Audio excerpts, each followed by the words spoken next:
surtout l'association. Nous, on est une association qui s'appelle l'Ambre et on fait ce qu'on appelle le Cercle des philosophes disparus. Ce sont des conversations, donc c'est pas un truc théorique où nous on va parler pendant des heures. C'est plutôt, nous on a choisi des textes et on va essayer d'entamer une conversation, une discussion. Mais c'est plus une conversation dans la mesure où ça n'a aucune prétention intellectuelle, ça n'a aucune prétention à quoi que ce soit. À part s'amuser, passer du bon temps, boire quelque chose et voilà, ça s'arrête là. Et du coup celle-là c'est la 4e édition, on en a déjà fait 3 et ça sera sur Nietzsche cette fois. Effectivement. Ça sera sur ce bonhomme, donc Nietzsche, Vérité et Illusion. On va parler d'un livre exclusivement. Donc on est parti d'un livre, ça s'appelle Vérité et mensonge au sens extramoral. On va voir ce que ça veut dire. C'est plutôt intéressant, c'est un peu innovant, surtout dans les temps actuels où on peut parler de fake news et ainsi de suite, et vous verrez quand on commencera. Ça, on aura l'occasion d'en parler.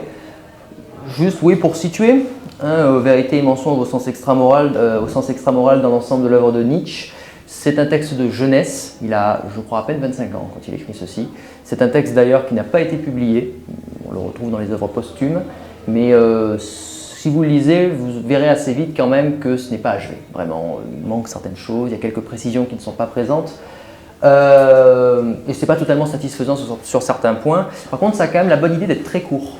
Ça fait une vingtaine de pages à peu près. C'est vraiment une espèce de... C'est une grosse dissertation en quelque sorte. Donc c'est assez accessible. Et donc ça vient juste après, je laisserai après Nietzsche, Chifnat seulement pour l'instant, présenté pour les autres œuvres. Mais vous voyez que ça arrive juste après la naissance de la tragédie. Et on est quand même avant, on n'a pas tout mis ici, il y a aussi les considérations inactuelles, etc. Mais avant les grandes œuvres de Nietzsche qui sont bien connues. Moi, ce que je propose en tout cas, c'est surtout de préciser sur ce qu'il pourrait lire.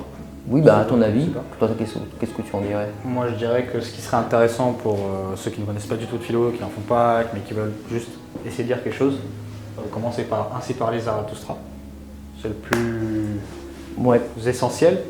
Et je pense qu'il y a tout dedans et c'est pas théorique. Donc c'est juste une histoire. Normalement, c'est juste quelqu'un qui conte quelque chose. Sinon, vous pouvez lire celui-là, le Crépuscule des idoles. Ouais. Il y a des pages très drôles dedans. Très très drôles. Et ça ne se prend pas la tête. Ah, Quand je dis drôle, c'est vraiment juste des insultes. Voilà, pour faire simple. C'est du rap. Concrètement, vraiment, enfin, tu sais, les battles de rap, Nietzsche aurait gagné déjà. Voilà. Et c'est une page, il y a une page entière, il n'y a que des insultes. Si vous êtes intéressé plutôt par l'aspect philosophique, vous avez par-delà bien et mal, qui a l'avantage d'être très clair à cet égard. On n'a pas mis la généalogie de la morale, mais ça se lit très bien aussi, globalement, même si c'est quand même, je trouve que c'est un peu moins intéressant, mais très souvent la généalogie de la morale, c'est ce qui est étudié, parce que c'est encore la forme d'une dissertation, c'est pas trop compliqué. Ainsi parlait Zarathustra, c'est quand même étonnant, ça reste une espèce de poème gigantesque, quoi. Enfin, avec des paragraphes et ainsi de suite, mais faut quand même faire. Moi, j'avais commencé par le Gai Savoir, franchement, ça vaut le coup. C'est vraiment très très bien. Voilà. Quelque chose à ajouter? Non, je pense. Après, il y en a plein d'autres. Globalement, tout Nietzsche peut se lire. Non, il y a des choses plus dures, je trouve, que d'autres. Comme quoi, par exemple? Je trouve que Humain trop humain est plus dur que Crépuscule ou... C'est vrai, oui, c'est vrai qu'il est... Après, Humain trop humain, c'est vraiment une époque particulière chez Nietzsche, c'est l'époque de la Aufklärung, donc ça peut être sympa pour les rationalistes, on va dire, ceux qui aiment bien ça. On vient de commencer, en fait. T'as rien loupé, on s'est juste présenté. Donc juste oui, ça c'est le projet de la sauce, ce qu'on fait concrètement. Alors du coup, pour prolonger ce que j'ai dit tout à l'heure, on va éviter de faire justement ce qui est marqué là, c'est de sortir des petits bouts de texte, des petits bouts de phrases et d'essayer de raconter des choses dessus ou rendre explicite cela. Pourquoi on évite ça? Pour la simple et bonne raison que des fois les punchlines, on ne sait pas d'où elles viennent. Donc il y a des citations, des fois, on avait commencé la première séance sur Camus, la première édition, il y avait une citation qui a été répétée partout, et on n'a jamais réussi à la retrouver. Jamais réussi à trouver, même en téléchargeant illégalement même en téléchargeant illégalement les œuvres complètes et en cherchant avec les mots, on n'a pas trouvé dans les œuvres. Enfin bon, donc c'est compliqué. Donc ça, c'est des citations c'est pas de Nietzsche. Qui n'existent pas. Les vérités sont des illusions pour celles-là qu'elles sont si. Par contre, ici la vérité c'est le diabète du scientifique. Bon, en vrai peut-être qu'il l'a dit quelque part. Il aurait pu le dire, mais il l'a pas dit. Moi, ma vérité, je la mange au petit déjeuner. Bon voilà, on a compris. Ça n'a aucune pertinence et du coup c'est pour ça que nous on partira que des textes. Il y aura des textes énormes, mais ça aura l'impression que c'est conséquent, mais en fait vous allez voir que on a choisi exprès des textes très faciles, normalement accessibles. et on voit au point du truc. Et, voilà. En gros, c'est quand même le texte qui est la bonne unité pour étudier ce genre de choses, pas forcément la phrase. En littérature, ça peut être le cas pour étudier le style, parfois, parce que parfois les phrases sont longues aussi. Mais en philo, il faut quand même des textes relativement longs, hein, sinon on ne sait pas vraiment de quoi on parle. Très rapidement, donc le plan, avec la petite blague, c'est pas un plan qui est... Enfin, on va pas vous faire une présentation complète, c'est juste là où on va pour que vous sachiez un peu dans quelle plate-bande on se range, mais sinon... c'est pas obligé de le suivre, voilà. pas du tout. Vous discutez, c'est à vous de parler concrètement. Si vous trouvez que ça n'a aucun sens, ça n'a aucun sens. On va partir du fait que ça n'aura aucun sens et ça sera très bien. On commencera par parler un peu d'actualité, enfin maintenant ça a quand même 5-6 ans, mais les fake news. L'idée d'une illusion qui serait inconsciente, opposée donc à une illusion qui quant à elle serait consciente et qui serait pleinement utilisée, on verra de qu'est-ce que ça peut bien vouloir dire. Et puis au-delà de la vérité, c'est notre deuxième partie sur l'utilité du mensonge et l'instinct de vérité. Qu'est-ce que c'est? Est-ce qu'il existe vraiment? Est-ce qu'un instinct de vérité existe chez l'homme? Modalité du langage et modalité de vérité. Oui, on avait nommé ça comme ça. Bon, on aura l'occasion d'en parler, mais en gros, on va voir que ça n'a absolument rien à voir et que le langage n'est pas fait pour dire la vérité. Et les hommes sont des artistes, hommes intuitifs versus hommes rationnels. Ça, c'est la partie en fait qui sort du livre. Ouais. Ça, c'est nous qui faisons une sorte d'introduction, mais celle-là peut durer plus longtemps que celle-là ou vice-versa. C'est pas... Et après ça, on aura l'occasion, si on a du temps pour une troisième partie, de parler de considérations plus actuelles sur qu'est-ce qu'on pourrait faire de Nietzsche aujourd'hui en particulier, étant donné certains états des travaux en philosophie des sciences par exemple, où ça peut être pertinent ou pas. Ce sera juste des pistes. Il n'y a rien de compliqué, on prendra des exemples les plus simples possibles et les plus bateaux possibles, que vous connaissez sûrement. Alors, je te laisse commencer. Il n'y a pas longtemps, il y a eu l'inauguration de Trump. 2016, je crois. 2017, c'est marqué en haut. Oups. Et Obama, il y a eu 2009. Mais peu importe, ce qui est intéressant, c'est la comparaison. Et il y a eu une affaire autour de ça aux États-Unis. C'était Trump, l'équipe de Trump, en fait, disait qu'il n'y a eu personne, il y a eu autant de... Il n'y a jamais eu autant de monde qu'à son inauguration et ils avaient vendu leur communication comme ça. Nous, on attire des gens, les gens nous aiment, nous apprécient, ils viennent nous voir à l'inauguration et ainsi de suite, et ainsi de suite. Et il y a des petits malins qui ont pris des photos aériennes et ils avaient comparé avec celui d'Obama. Donc vous voyez la différence énorme. Là, vraiment, on voit le blanc par terre et là, on dirait des tas de fourmis, quoi. C'est rempli. Et la question du coup c'était pendant les questions au gouvernement, vous avez des journalistes qui disaient on avait vu ça, qu'est-ce que vous racontez, vous dites n'importe quoi, ainsi de suite. Et vous avez, j'ai oublié son nom, c'est Kellyanne Conway. Qui était quoi déjà C'était la porte-parole du parti que Trump le républicain, Et elle disait non, vous avez rien compris, en fait c'est une réalité alternative. Voilà, point.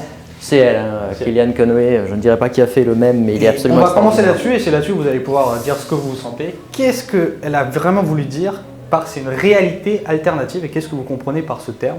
Et c'est sérieux, pourquoi? Parce qu'on a des gens représentants, qui représentent quand même la première puissance mondiale, qui se permettent de parler de réalité alternative. Qu'est-ce que ça peut vouloir dire? Qu'est-ce que vous en pensez? Est-ce que pour vous c'est normal de dire ce genre de phrase ou pas? Ça peut être absolument normal. Vous avez le droit de prendre la parole comme vous voulez. C'est libre maintenant. Qu'est-ce que vous pensez de son intervention, de la manière dont je l'ai raconté? Est-ce qu'elle l'a déjà expliqué ce terme-là ou pas? Non. Après, c'est une communicante. Donc vu qu'ils sont dans la machine à médias, ils n'ont pas le temps de revenir dessus. C'était plus une pirouette de rattrapage qu'autre chose. Une pirouette de rattrapage initialement, c'est vrai. Mais c'est pas que ça. C'est vrai, mais c'est pas que ça. Ça pourrait être juste une pirouette langagière, mais dans sa tête, c'est vraiment pas que ça. C'est en tout cas pas comme ça que c'est. Il n'y a pas forcément de bonne réponse. Hein. C'est vous. Est-ce que vous vous révoltez contre ça? Qu'est-ce que vous en pensez si on vous dit concrètement on vous dit si je vous mets une gifle, un truc complètement. Okay, vous allez voir les flics. Et vous dites il y a un Indien, il est venu, il m'a foutu une gifle. Et moi je vais le voir, je vais dire vous avez rien compris, c'était une réalité alternative, je ne l'ai jamais giflé. Dans le film impitoyable de Clint Eastwood, il y a la même scène d'ailleurs. Ouais. Qu'est-ce que vous direz à ce moment-là? D'accord. Ouais. Est-ce que vous serez d'accord avec ce genre d'argument? Il y a plusieurs réalités. Pourquoi pas? C'est pour ça qu'on a mis cette réalité. Il n'y a pas plusieurs vérités, mais il y a plusieurs réalités. Il n'y a pas plusieurs vérités, mais il y a plusieurs réalités, c'est ça? Oui. D'accord. Il n'y a pas plusieurs vérités, mais il y a plusieurs réalités. Ça dépend de la perception qu'on a des événements. Et ouais, en fait, tout à fait. Par exemple, on a vu que quand on interrogeait des gens qui avaient vécu des mêmes événements, c'est notamment des historiens qui ont fait ça pour la guerre d'Algérie, qu'en fait il y a des gens qui avaient assisté au même événement et qui se contredisaient dans leurs paroles. Enfin vraiment c'était l'exact opposé. Il y en a un qui disait blanc, l'autre qui disait noir, quoi. Parfait. Et Ouais. alors qu'en fait, ils avaient vécu exactement les mêmes choses. Donc il y a vraiment des questions de perception qui changent d'un individu à l'autre. Et du coup, vous avez vu que vous avez changé déjà votre fusil d'épaule. Vous avez dit au déjà c'est une pirouette. Au final, non, en fait, ce qu'elle voulait dire, c'est peut-être une perception différente qu'on a eue. C'est ce qu'elle voulait convier. En tout cas, ça c'est sûr. Ce qu'elle voulait convier, c'est que non, vous avez mal perçu la chose. En fait, ce que vous deviez percevoir, c'est que c'était rempli. C'est ça la suggestion que fait son intervention. Okay. Et du coup, après, il y avait l'histoire de réalité alternative et de vérité. Donc aujourd'hui, des fois, on parle de post-vérité, on parle de fake news.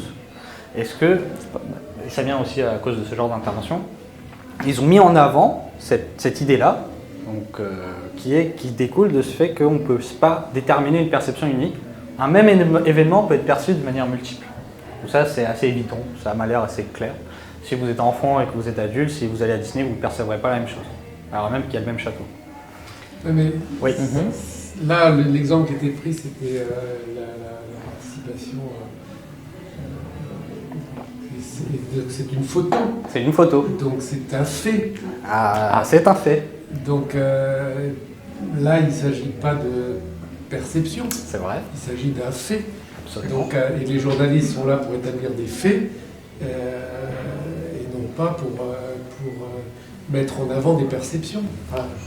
C'est vrai, c'est naïf et en même temps assez pertinent ce que vous dites. C'est-à-dire qu'on pourrait se dire oui, il y a une photo. Je n'ai pas besoin de parler de perception, juste regarder la photo. Oui, ben la seule chose qu'il faut quand même rajouter sur la photo, c'est qu'il faut vérifier l'heure à laquelle ça a été pris. Par exemple. Enfin, donc c'est tout le travail du journaliste. Par exemple. Vérifier que ça n'a pas été pris Ça pourrait être 2 monté. heures avant le... Il pourrait y avoir un montage. Vous connaissez les premiers photomontages qui existent, c'est Staline qui les a faites. Oui, Et ils avaient fait dans un point de vue mais politique. Ça fait partie du travail journalistique, de vérifier la source, de vérifier dans quelles conditions elle a été prise, de vérifier que ça n'a pas été truqué. Et du coup, on retourne naturellement sur la question de la perception. Donc il faut qu'il y ait quelqu'un en amont, et elle aille vérifier. Du coup, lui, il va recouper des informations. Il va peut-être aller demander à la police s'ils ont les mêmes nombres. Eux, ils vont peut-être dire un nombre différent qui découle d'une certaine perception. Et lui, il va avoir une autre perception d'une autre source. Puis il va essayer de les recouper. Du coup, au final, on retourne un peu sur ce... Oui, mais sur non, parce sur que perception. le fait doit être déconnecté de la perception, enfin le plus possible. C'est vrai. Est-ce qu'un fait peut être déconnecté de la perception? C'est ça la question maintenant.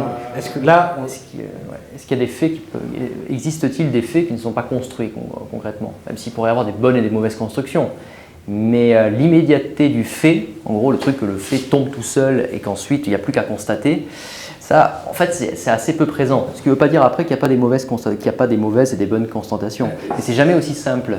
C'est ça la difficulté. Il y a l'interprétation qui peut être faite, mais tout le à fait. fait brut, d'accord. lui, pour moi ça existe, un fait brut, qui n'est pas le fruit d'une perception ou d'une interprétation. Justement, l'image d'après, ce sera sur l'inconscience de vision, ce qu'on a nous appelé inconscience de vision. C'est un peu pompeux, mais ça veut juste dire, là le fait, qu'est-ce que vous voyez? Vous voyez juste un château, vous reconnaissez quand même tous Disney.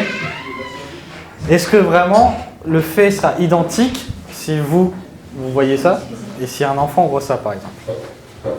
On va prendre 2 cas extrêmes et après petit à petit je vais Non, mais diminuer là, les cas c'est pas- extrêmes. Là, c'est pas un fait, c'est une image. C'est une image. L'image, oui, elle se prête à la perception et à des perceptions très différentes. L'image elle se prête à la perception, mais l'image représente un fait, le fait que le château existe par exemple. Oui. En tant qu'objet de spectacle. N'oubliez pas qu'on est parti de ça. C'est une photo des gens et il y a des personnes qui disaient Oui. on est complet et d'autres qui disaient on n'est pas complet. Eux ils sont beaucoup moins que nous. Et ils Donc, partaient d'une ok, image. donc le fait, c'est le château existe. Voilà. Ok. Maintenant ce fait, la manière dont vous voyez ce fait là, il peut être complètement différent que si un enfant regardait ça. Lui il verrait Oui, autre mais chose. là, on bascule dans l'interprétation, la perception. Mais si on revient au fait, le château existe, il existe, oui ou non.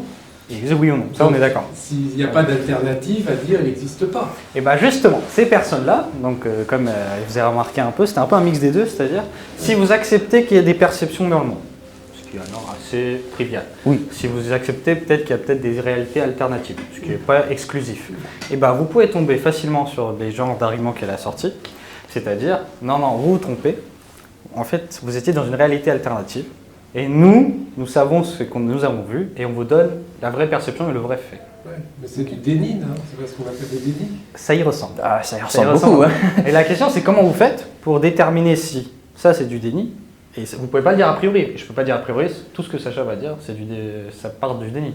Il pourrait avoir une vraie perception différente. Et il joue en fait sur cette ambiguïté-là. Oui, mais la source est essentielle. La source est essentielle. Quand cette femme un peu perturbée ou très comment dire... De très bonne foi. De très bonne Non, foi. Très malveillante, enfin, elle dit ça, du coup, je sais plus ce que je voulais dire. Elle déforme peut-être carrément, elle déforme la réalité elle-même en disant même qu'il existe des réalités alternatives. En fait, c'est très très fort. Parce que quand vous dites ça, en fait, vous êtes simplement en train de dire tout ce que vous dites de toute façon, vous êtes dans votre monde, je suis dans le mien. Et... Oui, ce que je voulais dire, c'est que je voulais parler des sources. Oui, on va reprendre la photo. Cette femme, de toute évidence, enfin, cette représentante politique, quoi, enfin, tout à fait. Porte-parole politique, voilà, c'est ce qu'il faut dire. C'est pas une source fiable, de toute évidence.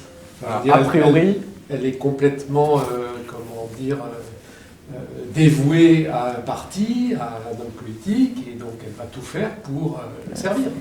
Et c'est pas mal, parce que tout ce que vous dites, en fait, vous voyez que ce qu'elle dit est toujours en lien avec quelque chose d'autre. Donc là, vous avez parlé de dévouement, et dévoué à quelqu'un d'autre. Oui. Donc vous allez voir plus tard que justement, c'est une façon de dire ce que Nietzsche va dire, ce que vous dites là. Il va faire remarquer que tout ce qu'on va dire, qu'on estime comme vrai, va être au nom de quelque chose d'autre et pas vraiment de la vérité. Donc effectivement, ce qu'elle dit, c'est au nom de son parti politique, en vue de quelque chose. Donc elle peut se permettre de déformer la réalité, elle peut se permettre de dire que ça n'existe pas, elle peut se permettre de dire des termes qui n'existent pas réellement. Réalité alternative, en fait, ça n'a aucun sens. Ça ne peut pas avoir de sens. Ce qu'elle voulait réellement parler, c'est de réalité substitutive. C'est pas un exemple que on a pris comme ça. Sur France Culture, il y a eu, en 2018, une émission où Adèle Van Rett avait fait intervenir un expert sur Nietzsche. Et ils avaient pris cet exemple-là. Ils ont commencé comme ça, à l'oral. Donc nous, on a juste un peu plagié cette histoire-là et on a repris les images pour voir ce que ça donne. Et le monsieur qui était en face, il disait, elle s'est peut-être trompée. En plus, elle s'est trompée dans le langage parce qu'elle dit réalité alternative, donc quelque chose qui serait en dehors de toutes nos dimensions d'existence. On ne sait pas où. Il pourrait se passer n'importe quoi là-bas, mais elle voulait parler de réalité substitutive, c'est-à-dire remplacement, si vous voulez. Vous, ce que vous allez me dire, votre perception, votre réalité, bah en fait non, moi j'ai substitué ça à la mienne, et du coup la question va être nécessairement tombée de qu'est-ce qu'on substitue, et surtout en vue de quoi. Donc vous avez parlé de dévouement, et on verra plus tard, en vue de quoi est-ce que Nietzsche pose ce genre de rapport. Au fond, la question finalement, c'est vous avez différentes réalités substitutives selon en gros votre position sociale ou votre position politique ou votre choix politique. La seule question qui se pose, c'est qu'est-ce que vous préférez? Et si ça devient seulement une question de préférence, là ça commence à être très dangereux, mais est-ce que c'est pas toujours ça au fond qui se passe? Voilà, c'est ça la grande question qu'on pourrait trouver à partir de Nietzsche si vous voulez. Et en politique c'est particulièrement intéressant. À cet égard, pour les gens curieux, juste une petite référence, il y a un texte de Hannah Arendt dans La crise de la culture, Vérité et politique, où elle fait remarquer que autant par exemple pour les sciences, la vérité c'est quelque chose de très important, mais alors en politique, vraiment la vérité, qu'est-ce qu'on en a à faire concrètement? C'est une vraie question et c'est un vrai problème. Est-ce que la nature même du politique ne serait pas, plutôt que de dire ce qui est vrai et ce qui est réel, au contraire de le changer fondamentalement par l'action politique ou par le langage? C'est une vraie question. Voilà, le texte est lancé, on fera peut-être un truc dessus un jour, mais c'est une vraie question et qui date pas uniquement de Nietzsche, parce que vous verrez qu'il y a des très vieux textes qui faisaient déjà cela, mais Nietzsche a vraiment une très grande pertinence à cet égard. Et juste une question, Ah. En dehors de Kellyanne Conway, Oui. la réalité, est-ce qu'il y a une réalité unique ou est-ce qu'il y a plusieurs réalités? Ça, c'est un vrai problème. C'est une vraie question. Est-ce que même de poser la question, Moi je est-ce que pense c'est qu'il y a fiable? une réalité unique, mais peut-être que je me trompe, je ne sais rien. Alors en tout cas, il y a des états de fait uniques. C'est-à-dire que si je dis ce verre est là, enfin cette tasse est là, bah, le fait que cette tasse n'est pas là n'existe pas dans cette réalité, puisque cette tasse est là, a priori. Au niveau artistique, ils font un peu la même chose avec Marcel Duchamp qui dit ceci est une pipe, et c'est artistique, c'est un concept. On peut considérer que c'est effectivement une pipe, ou on peut considérer que c'est un instrument dont il se sert pour en montrer un concept pur, c'est tout, et pas quelque chose de nature. Tout à fait. Ouais, ça, c'est pas un mauvais exemple. Je pense que la question, c'est vu que ça passe par le langage, et c'est quelque chose que Nietzsche dit très bien, c'est qu'en fait ça dépend de qu'est-ce qu'on entend par les mots précisément. Et par exemple, vous parliez du château de Disney, ouais. Est-ce que c'est vraiment un château? Je veux dire, c'est du il n'a pas fonctionné en tant que château. Tout à fait. Effectivement, il a la forme d'un château, on le voit, on se dit que c'est un château, mais c'est pas la même nature du château qu'un château médiéval par exemple. Médiéval ou X. Donc, je Effectivement. pense que c'est peut-être plutôt là-dessus, après savoir si la réalité est pareille. Je crois qu'il y a des théories, mais je serais peut-être mal pensé pour le dire, mais en physique, où ils parlent des fois de bon, c'est encore, je crois, assez hypothétique.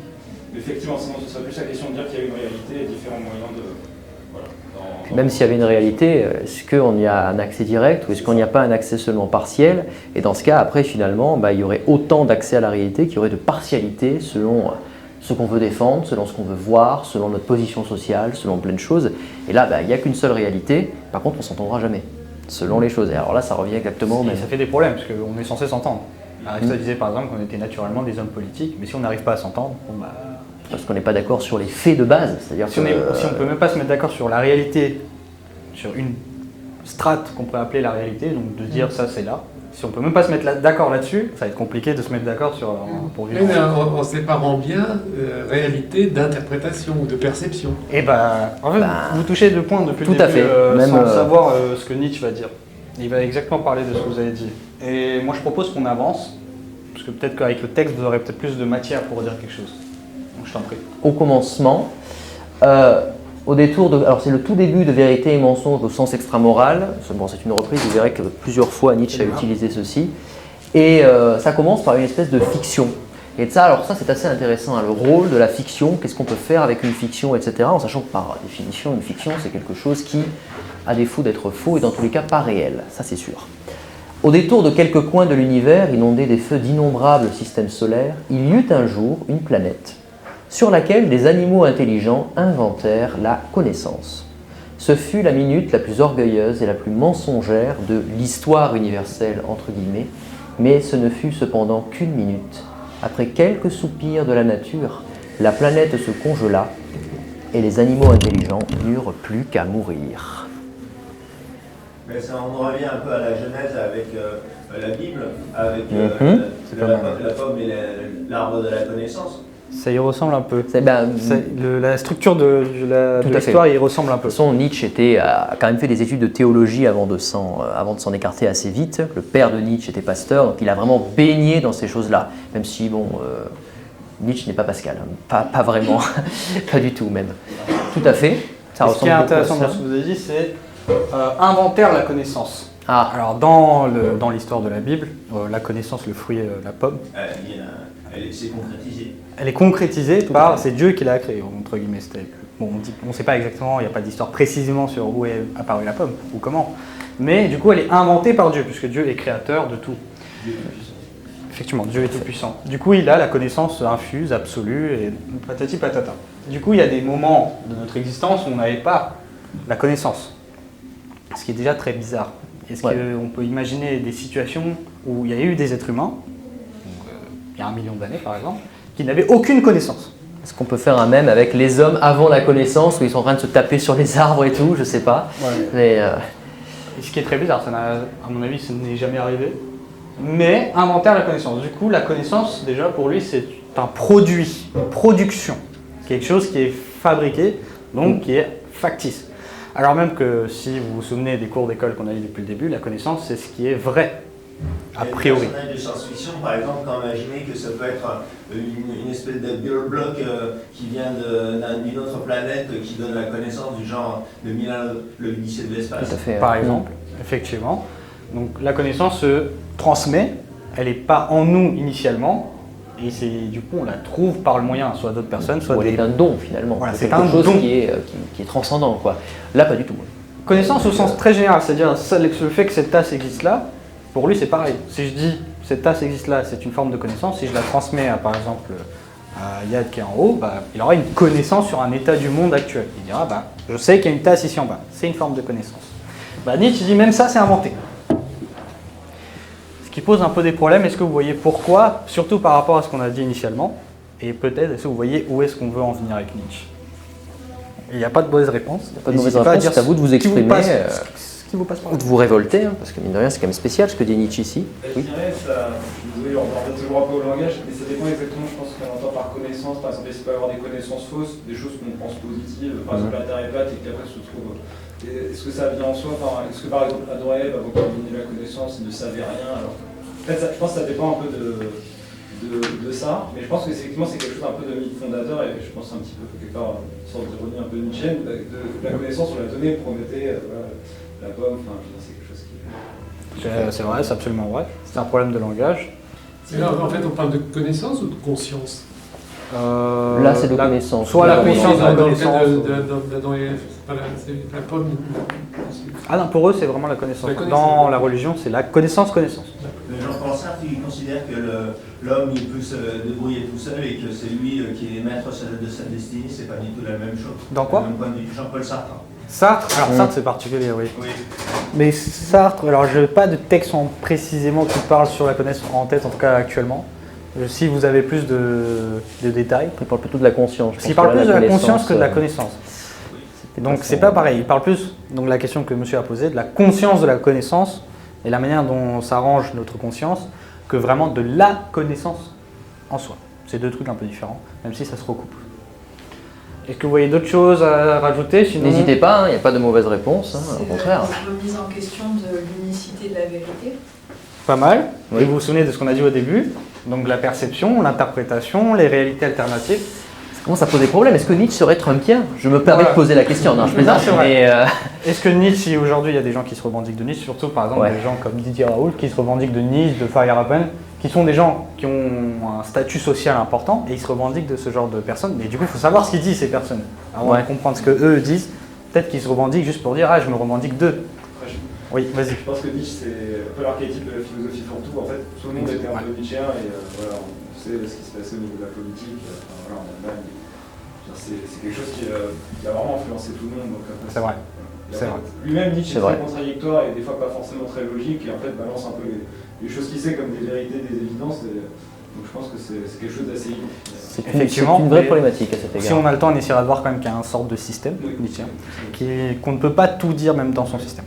Mais effectivement, on peut prendre un bout et puis rester accroché à ce bout et être très satisfait. Comme écrit en paragraphe, en plus, ça n'aide pas. Et des fois, c'est que des punchlines, comme on avait mis au début. Je sais pas là, mais on avait mis des punchlines. Du coup, si vous prenez juste la punchline, il y a par exemple à un moment, il va dire les faibles et les handicapés, les ratés. Les ratés, il faut les exterminer. Tel est notre altruisme. Tel est notre altruisme. Voilà. Donc c'est vraiment assez horrible. Mais qu'est-ce qu'il veut dire par là? Est-ce qu'on peut prendre en soi la phrase? Nous, on va essayer de défendre que non. Donc lui-même était malade, hein, donc forcément, il est dans le lot. Quoi. Il va, quand j'essaie de comprendre ce qu'il veut dire dans cette phrase. Si vous n'avez pas compris, c'est normal. Parce que, en fait, on tourne autour de la connaissance, mais ce que je comprends de ce qu'il dit, c'est que cette connaissance qu'on met en exergue, enfin qu'on valorise tant que ça, c'est rien dans la galaxie, par rapport à la nature, par rapport à ça. C'est comme si on avait survalorisé quelque chose qui est en fait un grain de poussière. En fait. Et c'est absolument un autre aspect de ce texte, et surtout si on repasse, j'essaie toujours de replacer dans ce qu'on vient de dire, c'est que ça va sous-entendre que vous pouvez stipuler qu'il y a des interprétations différentes, des connaissances différentes, et qu'il ne peut pas y avoir de source première dont on pourrait dire ça, je suis sûr que c'est une sorte de vérité, donc de connaissance. Donc si je reprends l'image, si vous êtes nietzschéen jusqu'au bout et vous prenez juste ce texte-là, si vous ne croyez pas du tout au concept de connaissance comme il le fait, vous pouvez dire il y a des réalités alternatives, moi j'ai raison dans ce que j'ai dit, Trump, moi j'ai raison, et je me revendique de ce genre de thèse. Mais est-ce que ça ne veut pas dire quelque part qu'il considère qu'il n'y a personne au départ qui a créé toutes les choses et qui a fait un concept des choses, donc Nietzsche, il est un peu anti-Dieu ou Dieu. Il y a un livre de Nietzsche. Exactement. Le livre de Nietzsche s'appelle Antéchrist. Du coup, c'est exactement ce que. Mais du coup, il y avait un passage où justement il montrait que les concepts sont inventés par les hommes et que ça vient pas du divin, contrairement à Platon. Et bah, ce que vous venez de dire est inscrit là-dedans un peu Ouais. en filigrane. C'est-à-dire si on découle l'argumentaire de Nietzsche, donc on voit sur exactement ce que vous venez de dire. Il n'y a pas de concept inventé. Mais s'il n'y a pas de concept inventé, du coup Trump il a tout à fait le droit de dire S'il veut faire ceci des- c'est ma s'il vérité, veut- puisqu'il n'y a pas de concept de vérité. Oui, Voilà. selon. Après, chez Nietzsche, il y a quand même quelque chose de fondamental, c'est les valeurs. Et juger les Ah, valeurs on et verra ça. établir des valeurs qui sont. Donc, effectivement, je pense qu'il est très. Enfin, voilà, effectivement, on n'a pas de choses absolues, mais il est quand même. Enfin, pour lui, il y a des choses qui valent la peine d'être défendues et d'autres non. Donc, Tout à fait. C'est vrai. Mais on verra comment, pourquoi, mais bon, moi, je sais que vous êtes avancé du coup, c'est un peu de la triche, mais le terme de valeur va revenir tout à l'heure, effectivement. Et on vous dira pourquoi, mais là, je vais laisser un peu ça. Ouais. Oui. Sinon, il s'est trompé parce que la planète ne se congèle pas, elle se réchauffe. C'est-à-dire d'un point de vue astronomique ou, ou d'un point Oui. de vue parce que d'un point de vue astronomique, il a raison aussi. Il y a les deux, Donc, en il y a les quatre deux points, hypothèses, court hein, il y a toujours eu les deux hypothèses. Ouais, il se peut qu'elle ait brûlé avant, mais après. Que la planète se refroidit. C'est-à-dire Quand on voit des expositions justement où il y a le concept de problème avec les couches d'ozone, etc., Oui. ils disent soit justement il y a des endroits comme les pôles où ça se réchauffe et il y a les fonds glaciaires, etc., mais il y a d'autres hypothèses qui disent que ça a tendance à se refroidir aussi. Ça dépend de l'échelle dans laquelle vous prenez d'un point de vue scientifique, mais je ne vais pas rentrer dedans, on pourra en discuter après. Mais là, c'est métaphorique. Oui, l'idée c'est qu'il n'y a plus de planète, si vous voulez. Voilà, Qu'à la c'est fin, ça. les animaux intelligents, il n'y a plus rien. Il n'y a vraiment plus rien. Ce qui est assez intéressant, c'est que vous voyez, ce que vous aviez fait, et c'est ce qu'on a tendance à faire, et ce qu'on a envie de faire quand même, hein, c'est de dire, bon, on peut discuter pendant longtemps, mais à la fin, il y a quelque chose qui va trancher. Il y a un truc qui est fondamental, ce sont les faits et la connaissance que nous en avons. Point. C'est ça qui va fonder notre discussion, et de ce point de vue-là, ça c'est indiscutable. Nietzsche dit, non, la connaissance aussi est une production. La chose fondamentale, c'est seulement les préférences qu'ont les hommes et ce qu'ils défendent. C'est ça, en gros, le grand geste nietzschéen. Et là, finalement, on reviendra aux valeurs. Hein, la notion de vérité et de faux, si la vérité et la fausseté, ne sont pas les deux grandes entités sous lesquelles nous parlons et sous l'égide desquelles, en gros, toute discussion va être fondée. Ce sont principalement et uniquement des valeurs. Ça, c'est vraiment un tour de force conceptuel de la part de Nietzsche qui est très intéressant et qu'on peut trouver insupportable d'ailleurs. On n'est Parce pas que obligé d'être d'accord. Il ne le précise pas, mais pour ceux qui ne voient pas ce que veut dire valeur en soi, Oui, qui ne ça, voit pas toute bon, l'extension on aura de ce l'occasion, truc-là. mais ouais. c'est une valeur, si vous considérez que pour moi, ça vaut quelque chose, du coup, ça vaut cette chose. Point. Voilà. Que ce soit vrai ou Pour faux, on moi- s'en fout complètement. Donc mettez n'importe quelle phrase devant. Pour moi, ça vaut quelque chose que de, je sais pas moi, fracasser le crâne des gens qui sont autour de moi. Bon, ça vaut quelque chose. Bon, après, vous ne ferez pas grand-chose avec ça, mais Voilà. c'est vrai. Par contre, Mais vous- sans défendre quoi que ce soit, on Vous pouvez défendre tout et n'importe quoi. Bah, Vous pouvez une théorie- défendre. on sait que la théorie raciale est fausse, mais Pour moi, ça vaut pour quelque des raisons X et Y, je vais défendre ceci, pas moi. Mais voilà. Je précise, hein, parce que voilà, mais typiquement, voilà, ça explique quand même beaucoup de comportements politiques, mine de rien. Ça, c'est assez intéressant. Non, mais quand la valeur est un mensonge. Ah, ah. Est-ce que le Quand on mensonge dit, peut avoir une valeur, quand ouais. Quelqu'un, pour citer cet exemple du Rassemblement national, dit je ne suis pas raciste, alors que tout tente à démontrer que c'est un mouvement raciste, on a l'impression que c'est une valeur qui est mise en avant et Tout à fait. un mensonge, quoi. Enfin, je veux dire, avec un mensonge. Après, on peut ne pas être probe avec les valeurs qu'on défend, mais qu'on refuse même de, qu'on refuse d'étaler. Hein, techniquement, tu veux vraiment que j'explicite? Ouais, Bon, explicite. techniquement, mon mouvement politique est raciste, mais je défends quelque chose de raciste, mais je ne vais pas l'étaler sur place publique parce que je sais que c'est pas valable, et donc je le cache. Hein, il y a quelque chose qui serait comme ça, et là on pourrait critiquer de cette manière-là, ou pas. Hein, mais bon, voilà. Ouais, pourquoi C'était pas. plus une boutade. Mais Mais... c'est intéressant parce que ce qui est pertinent dans ce que vous dites, c'est que vous arrivez à suivre le fil de ce qu'on essaie de montrer. Et justement, la suite, c'est l'utilité du mensonge. Ah ah. Donc ceux qui disent qu'ils sont, ce qui est l'exemple qu'il vient de prendre, donc je vais devant un plateau télé, je suis devant Pascal Pro, j'ai aucun intérêt à défendre la valeur qu'on peut appeler raciste. Enfin le terme de racisme, j'ai même pas intérêt à le placer. Donc qu'est-ce que dit Nietzsche? En tant que moyen de conservation,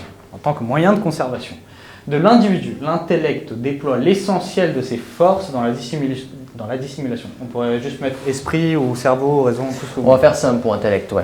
Car elle est le moyen de conservation des individus plus faibles et moins robustes, donc comme moi, dans la mesure où il leur est impossible d'affronter une lutte, contre Sacha par exemple, pour l'existence munie de cornes ou d'une mâchoire acérée carnassier. Mais voilà.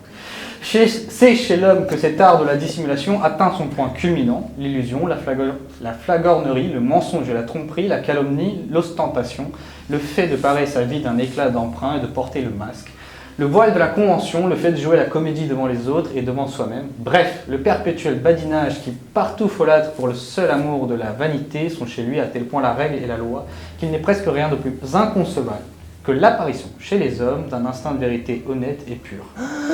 Ça, c'est une phrase. Oui, là, il a arrêté ça, Nietzsche. Voilà. Ça, c'est les débuts. Ça, c'est marrant, parce que dans la naissance de la tragédie, il y a pas mal de trucs, de textes comme ça. Il a souvent fait des préfaces à ses travaux à un certain moment de sa vie, donc il revient là-dessus. Et en gros, toute la préface, il dit « Qu'est-ce que j'écrivais mal !» C'est assez drôle. Bref. Est-ce que vous voyez, pourquoi est-ce que on n'a pas besoin de la valeur ou de la notion de... Pas de la valeur, la notion de vérité et de connaissance. D'où vient qu'on n'en a pas besoin? C'est surtout ça la question. D'après ce qu'on a pu lire, je peux essayer de le relire. Exprimez-vous. Ou vous pouvez essayer d'inventer quelque chose par rapport à ce qu'on a lu. Est-ce que vous avez une petite idée? Est-ce que vous êtes d'accord avec lui ou est-ce que ça vous révolte? Parce que tant que là, ce qu'il moyen est en de- train de dire, c'est que le mensonge, ça peut être très bien. Hein. On peut mentir à son ami, à sa femme. Enfin, je veux dire, qu'est-ce qu'il fait là, Nietzsche ça Qu'est-ce que ça vous seriez prêt à le défendre, ce type de texte? Je sais pas. Oui. A priori, Oui. tu veux dire que tout mensonge vaut la peine d'être fait, quoi. C'est pas mal. Oui, ça c'est un risque. Hein. On pourrait se dire, et alors, tout à fait. Quoi d'autre?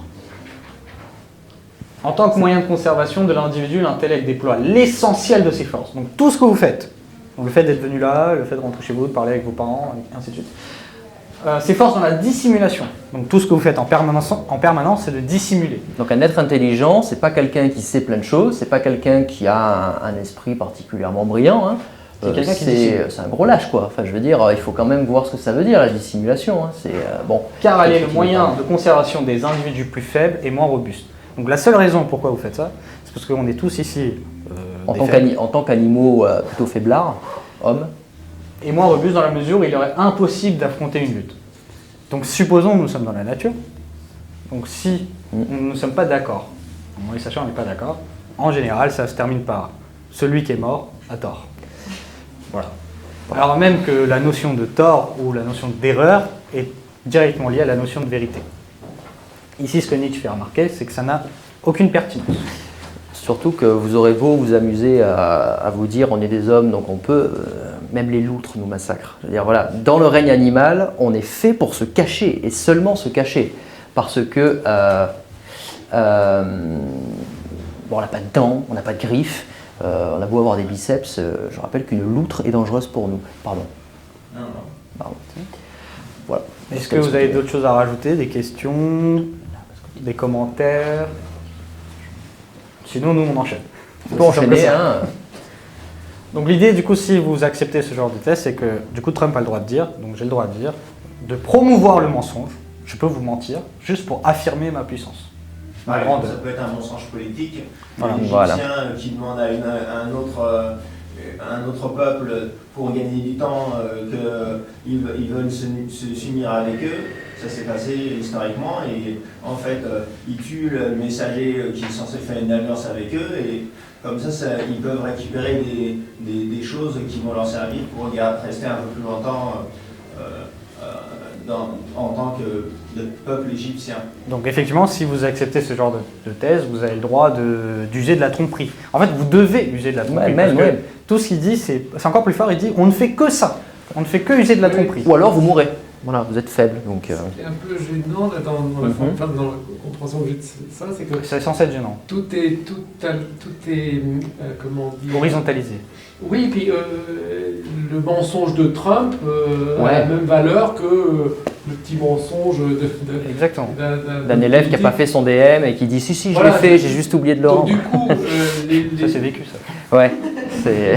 ça légitime presque le mensonge de Trump par Exactement, rapport tout à à fait. d'autres positions plus honnêtes quand même. Bah, il n'y a, pas de gradation. Exactement. Nietzsche ne fait pas de gradation entre la vérité, le pseudo-mensonge ou le mensonge utile et le Ça, c'est un mensonge. problème. On pourrait même aller encore plus loin, parce que si le but c'est la survie dans un monde où en gros on risque de mourir, j'ai presque envie de dire ça légitime le plus fort qui est le plus menteur, et lui il a bien fait. Mais le but serait d'être le plus gros menteur possible et d'être concrètement la plus grosse ordure possible. C'est souvent une lecture qu'on a de Nietzsche qui est fausse, hein. Mais c'est vrai que quelqu'un qui tomberait sur ce texte-là sans, comment dire, en n'ayant lu que ça, pourrait en tirer des conclusions. On pourrait se dire oui, ben dans ce cas il faut vraiment être la dernière des ordures. Sinon vous mourrez, il faut vraiment faire ceci. je pense que de la part de Nietzsche, ça c'est plutôt une constatation en fait. Tout à fait. Oui, domestiqué, enfin, disons qu'il nous met devant cette impitoyabilité de la vie, mais je pense que Nietzsche soit là ou qu'il soit pas là, je veux dire, les hommes n'ont pas attendu pour s'entretuer et pour défendre des choses fausses à leur intérêt, donc en fait, quelque part, c'est toujours ce qui arrivera d'une certaine façon. Même si on prétend défendre le vrai. C'est ça. Et c'est pour ça que Nietzsche va dire qu'il fait de la psychologie. Oui, voilà. Ouais. Et l'autre chose que je voulais dire aussi sur Nietzsche, c'est que lui, en fait, il parle vraiment de l'esthétique. Donc, pour lui, ce qui compte vraiment, c'est l'art, en fait. C'est vraiment la beauté, en fait. Tout à fait. Ça, et c'est pas tant au niveau de je vais mentir pour ma puissance, avoir mon argent comme Trump, ce genre de choses. Enfin, c'est plus pour. Disons qu'il place vraiment l'art comme idéal métaphysique ultime. Donc, c'est vrai, mais ça découle de ça. Oui, bien sûr. Parce que ça, c'est les premiers textes, et il commence par ça. Et il finira par dire effectivement que c'est, on verra, l'homme artiste qu'on doit viser. C'est malheureux parce qu'on voulait faire un truc complètement construit, surprenant, et là on s'est fait démonter, démonter, il nous a retourné, là, que faire? Non, mais c'est très bien. Non, c'est très bien, c'est une plaisanterie. C'est probablement pas ce qu'il a voulu dire, mais moi ça me fait quand même penser au côté. La scène sociale où en fait le monde donc, est un théâtre et tous on a nos masques sociaux et on doit faire des efforts pour se montrer sous un certain jour face aux autres personnes, et ça me fait un peu penser à ça, au fait qu'on peut mentir même pour se présenter d'une façon autre pour être bien socialement au niveau des autres, et en fait il y a forcément un côté mensonge là-dedans. C'est ça. Et lui il va faire remarquer que c'est tout le temps ça. Même quand vous êtes honnête et vous dites par exemple que je vais baisser mon masque. Des fois on fait la différence entre les rapports avec des personnes avec qui on a une certaine attitude, donc on met un masque, on va dire bon, on va être un peu plus neutre, on va pas essayer de la offusquer, de la brusquer, et on va dire bah celui-là c'est mon vrai pote parce que moi j'ai fait tomber mon masque.